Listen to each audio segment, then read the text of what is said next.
Salut à tous, c'est Arthur, très content de vous retrouver aujourd'hui pour un nouveau débrief, une troisième victoire de la saison pour l'FC Nantes, la première à l'extérieur du côté de Lorient. Donc bon, pour l'instant, les derbys bretons nous réussissent plutôt bien. Après Brest, c'est Lorient qu'on arrive enfin à battre parce que 3 victoires en 10 matchs, c'est pas encore complètement une réussite. 9 du coup parce que le match face à Lens a été reporté.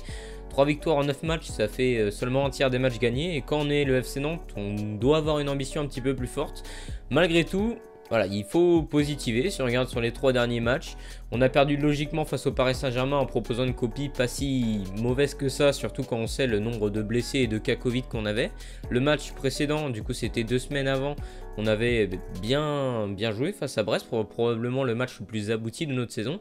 Et aujourd'hui, on remporte, bon, il y a eu quand même, c'est pas si beau, si rose, il y a eu quand même des grosses complications, on va pas se le cacher, notamment en première mi-temps du côté de Nantes, mais à l'arrivée il y a quand même une victoire 2-0 du côté du Morbihan, du côté de Lorient. Donc voilà, on va revenir un petit peu sur ce match. Alors ça avait commencé quand même assez fort pour Lorient en première mi-temps.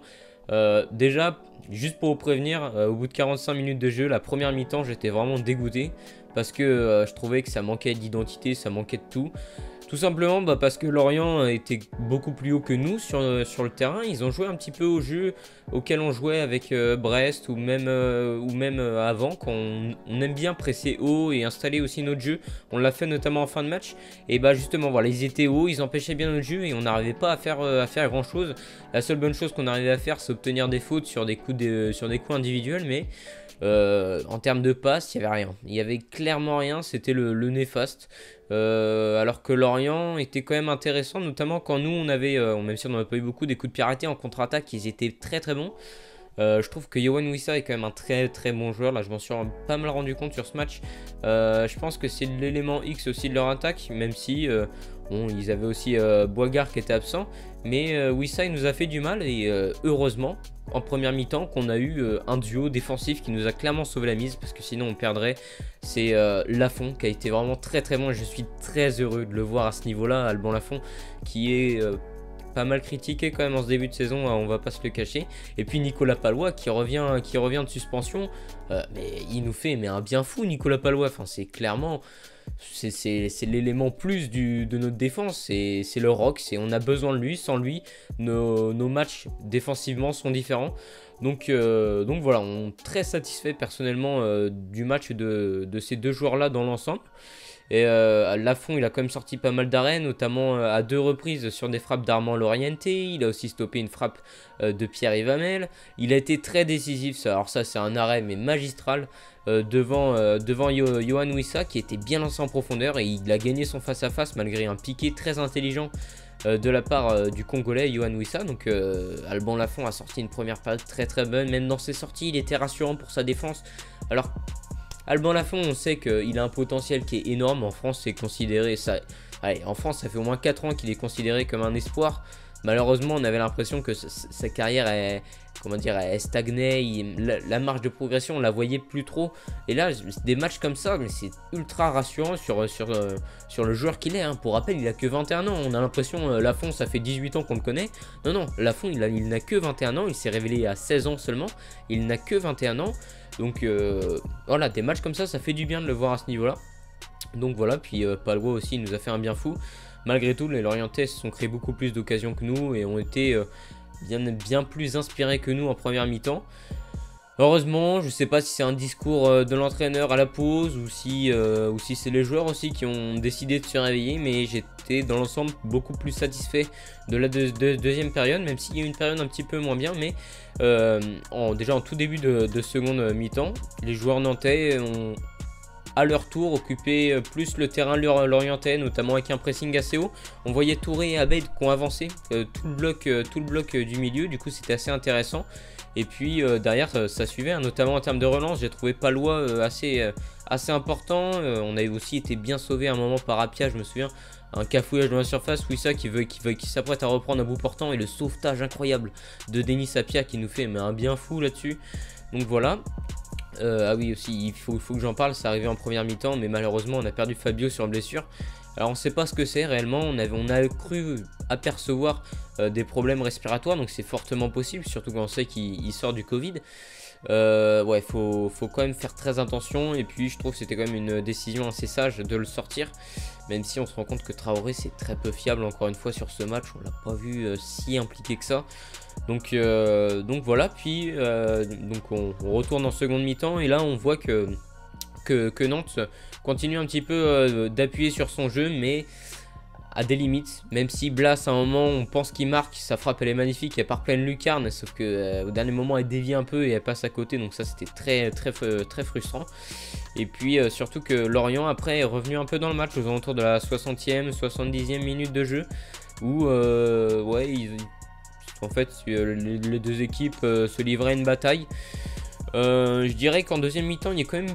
C'était un petit peu plus un match enlevé, même si il y avait un petit peu moins de foot, parce que la première mi-temps était très hachée. Donc en deuxième mi-temps, c'était plus intéressant de voir les deux équipes qui se confrontaient, notamment sur des occasions. Et puis l'éclair est venu d'un changement. La sortie de Marcus Coco qui n'a pas été si bon dans ce match. L'entrée en jeu de Kader Bamba en l'absence de Moses Simon. Bamba il nous fait quand même beaucoup de bien et ça c'est encore vu sur ses premières prises de balles, il y a des passes vers l'avant qui sont intéressantes. Et puis à peine 2 minutes après son entrée en jeu, Abdoulaye Touré qui au final, malgré un début de match à l'image de son équipe c'était un peu poussif, au final il est bien revenu, il a fait dans l'ensemble un bon match. Et bah c'est justement lui qui a la passe, qui est récompensé avec une passe décisive magnifique pour Kader Bamba. Puis Bamba après on sait qu'il sait aussi bien utiliser la largeur même dans la surface. Du coup bah voilà, il provoque et puis il se rend compte qu'il a une bonne position pour croiser sa frappe, c'est imparable. Et ça fait 1-0 à la 83e minute de jeu. Alors là quand tu vois un match coincé comme ça, tu sais que le premier but il est, ouais, bon, sans être capital, il est très important. Et ça fait du bien. Là, tu te dis, bon, même si en soi, dans le contenu, il n'y a pas trop, on a peut-être moyen de récupérer les 3 points là-dessus. Au début, tu peux penser à hold-up, mais dans l'ensemble du match, c'est vrai que c'est un peu ouais, 50-50. Et au final, non, t'es bien revenu sur la fin, puisque les 10 dernières minutes, elles sont à sens unique pour Nantes. Et puis, elles sont très intéressantes. Du coup, Bamba qui marque à la, j'avais dit 83, non, c'est 80e minute de jeu, je crois. Et puis, quasiment dans la foulée, Colomani qui a été bon. Sans être excellent, il a été bon. On sent que c'est encore un joueur qui monte de l'audace. Et dans des matchs coincés comme ça, de l'audace, ça fait toujours du bien. Et bien justement, sur une prise de balle qui était un peu ratée au début, il se l'emmène bien. Il crochette un joueur l'orienté. Puis après, la passe, elle est parfaite à la limite du hors-jeu pour Ludovic Blas. Blas, ça lui sauve un petit peu son match, même si... bon, je vais en reparler après de Blas, je le citerai dans les joueurs à la fin, après le résumé. Et bah Blas justement qui élimine Paul Nardi et qui finit dans le but vide, ça fait 2-0 pour Nantes. Alors quand tu regardes la physionomie du match, tu sais que c'est mal payé, mais l'important c'est les 3 points. À un moment, on avait vu un certain contenu dans d'autres matchs, mais le sportif ne suivait pas forcément. Là à l'inverse, le sportif suit, le contenu n'y est peut-être un petit peu moins, mais on a quand même vu des choses intéressantes en deuxième mi-temps. Je pense qu'il faut vraiment jeter la première période, garder la seconde, et on a un match à peu près correct côté nantais. Et puis voilà, du coup en fin de match, Nantes a continué à pousser, notamment obtenu pas mal de coups de pied arrêtés, et la victoire, elle arrive. Ça fait du coup 2-0, Nantes se replace un petit peu au classement, même si le travail est encore long. Christian Gourcuff qui revient 7 ans après dans le club auquel il a passé 25 ans de sa carrière d'entraîneur, du coup qui revient et qui joue un bien mauvais tour aux Morbihanais, aux Lorientais qui eux restent quand même dans le bas du classement. De toute façon le match il était clairement présenté comme ça, c'est gare au perdant, hein. Celui qui perdait ce match était dans une bien piètre position. En l'occurrence heureusement pour nous c'est Lorient. Maintenant voilà, faudra continuer sur ce qu'on a vu en fin de match. Si on peut se baser là-dessus, voilà, faut y aller. Dans tous les cas on aura toujours des absents. On ne peut pas se cacher derrière le fait que ouais, Moses Simon il est absent, il y a lui qui revient de Covid, il y a lui qui est blessé. À un moment voilà, on a les joueurs qu'on a. On a vu que Kader Bamba il a fait du bien, alors que la semaine dernière il a été critiqué notamment pour avoir raté un penalty. Donc bon voilà, ça fait du bien. Donc voilà, je vais parler rapidement de Ludovic Blas avant de citer les 3 joueurs que je vais citer parmi les 3 meilleurs. Du coup Ludovic Blas, allez, c'est un peu différent de ce qu'on a vu de lui en début de saison, c'est-à-dire que là pour le coup il était assez omniprésent offensivement, toutes les attaques est passé par lui quasiment, il a beaucoup vendangé mais au final il était quand même aussi important sur les principales occasions nantaises, notamment sur sa frappe qui a frôlé la lucarne. Et puis ouais, c'est vrai que le fait qu'il marque un but ça lui sauve aussi un peu son match. Du coup voilà, je trouve quand même que dans l'ensemble c'est un match correct pour Ludovic Blas, sans être exceptionnel. On aurait pu le voir un petit peu mieux. À noter aussi j'avais envie d'en parler, que Ludovic Blas a quand même été vachement meilleur en seconde période. Tout simplement, voilà, je me demande si c'est lié ou pas, mais peut-être faudrait l'envisager, tout simplement parce que Lutza était décalé à droite et lui il est revenu en dessous de l'attaquant. Et là j'ai l'impression que ça a bien déstabilisé la défense centrale lorientaise, notamment Gravillon, qui était obligé à chaque fois de sortir de sa défense. On sait, hein, Gravillon c'est athlétique, c'est assez costaud, voilà, sur ses appuis, même Colomboigny avait du mal. Bah là du coup il était obligé de sortir sur Blas et ça a créé des espaces. Et à partir de là ça lui a permis aussi à Blas, parce que du coup ils sont relayés avec Colomboigny, ça lui a aussi permis de lui libérer des espaces à lui, et on sait qu'il est décisif dans ces moments-là, et ça a permis à l'ensemble de l'équipe de se porter plus rapidement vers l'avant et d'obtenir des occasions un petit peu plus franches. Donc voilà, rien que pour ça, je trouve que le match de Blas il est assez intéressant, rien que pour sa fin de match. Donc voilà, on va citer maintenant le top 3 des joueurs que je vais retenir. J'en ai déjà cité 2, Lafont, franchement au top. Là vraiment... en fait, à partir de pour moi, un gardien, tu lui donnes 10 quand on n'a rien à lui reprocher. Bon, là, pour le coup, j'ai rien à lui reprocher, mais il est capable de faire plus d'arrêts. Mais là, on n'a vraiment rien à redire sur le match d'Alban Lafont. Même si Nantes a concédé un poteau, c'est vrai, mais il est bien sorti. C'est peut-être aussi grâce à lui que ça a tapé le poteau. Alban Lafont, vraiment, c'est du 100% de réussite aujourd'hui. Je valide 100 fois son match. Moi, si j'ai un gardien comme ça, qui, franchement, il a encaissé aucun but, il est sorti au bon moment, il a fait les parades qu'il fallait au bon moment, avec quelques-unes qui n'étaient pas si simples que ça. Franchement, Alban Lafont, vraiment au top. C'est pour ça que je le nommerai homme du match, et aussi pour, voilà, pour la confiance, évidemment.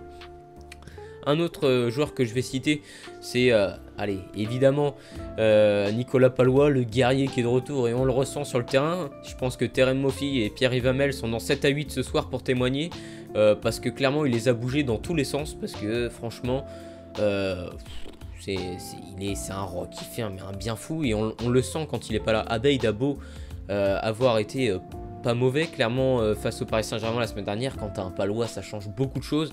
Sans lui, on aurait probablement aussi été mené au score. Donc voilà, ça fait du bien de revoir Nicolas Pallois avec le maillot nantais, de le revoir aussi avec un Girotto qui, voilà, a été correct sans plus une nouvelle fois. Donc voilà, c'est quand même très intéressant de revoir Nicolas Pallois, 33 ans, le guerrier du FC Nantes. Donc voilà, et puis... Le dernier joueur que je vais citer, c'est aussi pour parler de lui, parce que c'est pas facile ce qu'il vivait. Au début, je voulais mettre Bamba, mais bon, je me suis dit, bon, le mec, il a joué 10 minutes de jeu, c'est un peu insultant pour les autres joueurs. Mais c'est vrai qu'en 10 minutes, il a changé le match, hein. Clairement, Bamba, son entrée était exceptionnelle. Mais je vais quand même mettre dans le top 3 Abdoulaye Touré. Pour l'ensemble de son match, c'était la surprise. Sur le 11 de départ de Christian Gourcuff, pas de Pedro Chirivella. Pour moi, c'est pas une si mauvaise chose, parce que surtout quand on a vu comment le match, c'était un duel physique, que Chirivella, il s'aurait fait bouger dans tous les sens, ça aurait été un tour de manège pour lui. Donc voilà, donc là on a mis un bon bébé comme Abdoulaye Touré. Début de match à l'ensemble voilà, pour l'ensemble de l'équipe, il était dans une position assez difficile, il a perdu beaucoup de ballons. J'étais assez déçu au début de le revoir, parce que Touré, ça fait pas mal de temps qu'on le critique, moi le premier. Je trouve qu'il a, voilà, à partir du moment où tu n'arrives pas à bien faire les transmissions, t'as rien à faire dans le milieu de Gourcuff, parce que c'est la base de son jeu à Gourcuff. Au final, son abattage et son volume de jeu au milieu de terrain, je me suis rendu compte quand même que sur l'ensemble du match, ça a fait du bien.